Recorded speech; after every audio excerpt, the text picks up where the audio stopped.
ഓരോ മതങ്ങൾക്കും വ്യത്യസ്തമായ ആചാരങ്ങളാണുള്ളത്. ജനനം മുതൽ മരണം വരെയുള്ള മനുഷ്യജീവിതത്തിലെ ഓരോ ഘട്ടങ്ങളിലുമുള്ള ആചാര അനുഷ്ഠാനങ്ങളും മുറതെറ്റാതെയാണ് നോക്കുന്നവർ ഇന്നുമുണ്ട്. കലാഭവൻ നവാസും കുടുംബവും അങ്ങനെയുള്ളവർ തന്നെയായിരുന്നു. നോമ്പുകാലത്തടക്കം കൃത്യമായി നോമ്പ് നോറ്റ് വ്രതം അനുഷ്ഠിക്കുന്ന ആളായിരുന്നു കലാഭവൻ നവാസും കുടുംബവും. ആ മതാചാരങ്ങളെല്ലാം അദ്ദേഹത്തിൻ്റെ മരണശേഷവും മുറതെറ്റാതെ തന്നെ പിന്തുടരുകയാണ് കുടുംബാംഗങ്ങൾ.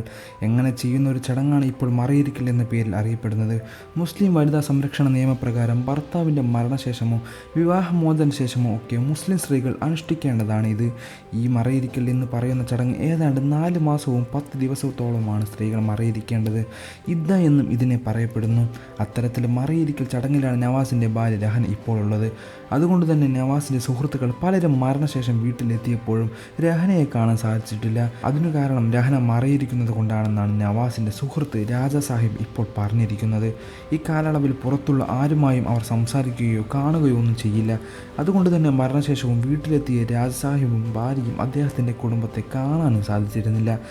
എങ്കിലും രഹനയുടെ കുടുംബവുമായി അടുത്ത ബന്ധമുള്ളതിനാൽ തന്നെ രഹനയുടെ ബാപ്പയുമായി എല്ലാ ദിവസവും കാര്യങ്ങൾ സംസാരിക്കുകയും പങ്കുവെക്കുകയും എല്ലാം ചെയ്യുന്നുണ്ടെന്ന് രാജ സാഹിബ് പറയുന്നു. അക്കാലത്തുള്ള ഞെട്ടിക്കുന്ന വേർപാടായിരുന്നു കലാഭവൻ നവാസിൻ്റേത്. അതിൻ്റെ വേദനയുടെ ആഘാതത്തിൽ നിന്ന് പുറത്തേക്ക് വരുവാൻ നവാസിൻ്റെ ഉമ്മയും ഭാര്യയും മക്കൾക്കുമൊക്കെ എത്ര കാലം വേണ്ടിവരുമെന്ന് ഒരിക്കലും പറയാൻ സാധിക്കില്ല.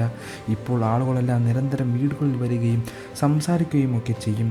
അപ്പോൾ വീട്ടിൽ ആളനക്കങ്ങളുണ്ടാകും. അതുകൊണ്ട് തന്നെ അധികം ബുദ്ധിമുട്ടുകളോ പ്രയാസങ്ങളോ ഒന്നും അനുഭവിക്കില്ല.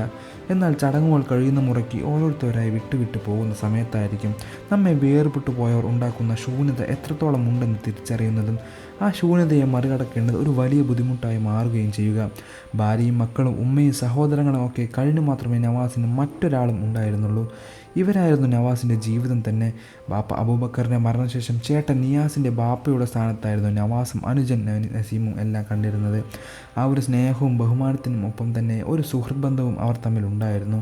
അതുകൊണ്ട് തന്നെ അപ്രതീക്ഷിതമായി എത്തിയ വേർപാടിൻ്റെ വേദനയിൽ നിന്ന് മറികടക്കാനും മുന്നോട്ട് പോകാൻ ആ കുടുംബത്തിന് താങ്ങലും തണലുമായി ഇപ്പോഴും ബന്ധുക്കളും സുഹൃത്തുക്കളും പ്രിയപ്പെട്ടവരും എല്ലാം തന്നെ വീട്ടിലേക്ക് എത്തുന്നുണ്ട്. അവരൊക്കെ വന്നും കണ്ടും സംസാരിക്കുമ്പോഴാണ് നവാസിൻ്റെ ഓർമ്മകൾ നൽകുന്ന വേദനയിൽ നിന്നും പ്രിയപ്പെട്ടവർക്ക് അല്പനേരത്തെങ്കിലും ഒരു ചെറിയ ആശ്വാസം ലഭിക്കുന്നത്. നവാസിൻ്റെ ഭാര്യയ്ക്കും മക്കൾക്കും എത്രയും പെട്ടെന്ന് തന്നെ നവാസിൻ്റെ വേർപാടിൻ്റെ വേദനയിൽ നിന്നും മറികടക്കാനും മുന്നോട്ട് ജീവിക്കാനുള്ള പ്രചോദനം ലഭിക്കട്ടെ എന്നുമാണ് നിരവധി ആരാധകരുടെയും പ്രാർത്ഥന. മലയാളികൾ ഒന്നടങ്കം സ്നേഹിച്ചിരുന്ന ഒരു കലാകാരൻ തന്നെയായിരുന്നു കലാഭവൻ നവാസ്. കൂടുതൽ വാർത്തകളും വിശേഷങ്ങളും അറിയാൻ ഈ വീഡിയോ ലൈക്ക് ചെയ്ത് ചാനൽ സബ്സ്ക്രൈബ് ചെയ്ത് സപ്പോർട്ട് ചെയ്യുക.